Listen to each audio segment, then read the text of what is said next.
kuidas üldse tegelikult suhtutakse praegusel hetkel AI genereeritud nagu sisusse, aga mis teie olete võib-olla tajunud, olles töötades nii-öelda klientidega, kas see suhestumine on negatiivne, kas meil on juba seda nagu valmisolekut kuidagi, kuidas sa ise tajud seda? Ma ei ütleks, et suhestumine on negatiivne. Võib-olla varasemalt oli, aga see oli nii uus ja et sul ei ole nagu mingid näiteid, et näed, nemad tegid või nemad tegid, on ju.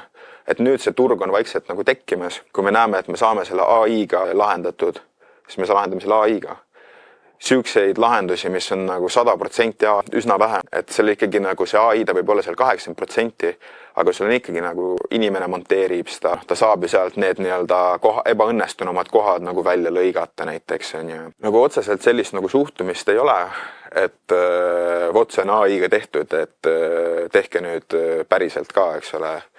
Või et te tüssasite meid, nagu tegite AI-ga, no ei, sellist suhtumist ei ole, aga see ongi, et see on esiteks meie enda see kvaliteeditaju ja teiseks on ikkagi, et ta on osa Creative Mixist. Et ta ei ole nagu see, et vajutad nuppu ja tuleb reklaamikampaania ja lihtsalt paneb send ja siis istume sööme torti seal.